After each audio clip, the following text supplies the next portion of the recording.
Did you know one gas-powered lawnmower emits the same amount of pollution as 11 new cars over the course of an hour? That's crazy. And the more you think about it, the less you want to mow your lawn. Maybe it's time we rethink the way we garden and landscape our homes to be more climate friendly. And in this video, we'll give you some important tips to get you started. What do you do around your home to help fight climate change? Let us know in the comments below. Naturalistic style. The best step to take overall is to opt for a more naturalistic landscape over traditional style.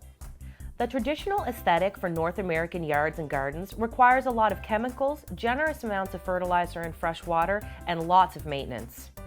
By mimicking our local wilder areas, we can save ourselves a lot of work, money, and water, not to mention cutting down on fossil fuels. As an added bonus, using regional plants will also make your garden more resilient to dramatic swings in weather. Start by reducing the size of your lawn and increasing the size of your garden, adding in layers of plants that include ground covers, ornamental grasses, shrubs, and trees. This will go a long way in supporting local wildlife like bees, butterflies, and birds who could all use our help. Plants for pollinators. I know having bees buzzing around your garden doesn't sound awesome, but most species can't actually hurt you, and those are the ones in most danger due to habitat loss and climate change.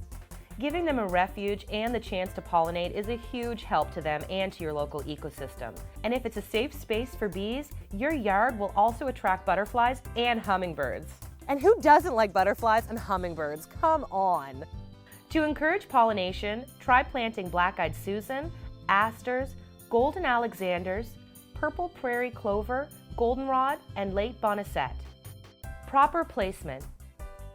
By placing trees, shrubs, and other bushes around your yard strategically, you can help reduce the energy it takes to both heat and cool your home. Shading trees planted on the south and west sides of your home can cool it as much as 10 degrees in the summer. Vines growing along a wall can have the same effect. Having evergreen trees planted on the north side of your home can help block harsh winter winds and help cut down on the energy it takes to warm the house. These are some simple steps you can take to keep your garden green and help in the fight against climate change. What do you do around your home and garden to make it eco-friendly? Let us know in the comments. Thanks so much for watching, and don't forget to subscribe.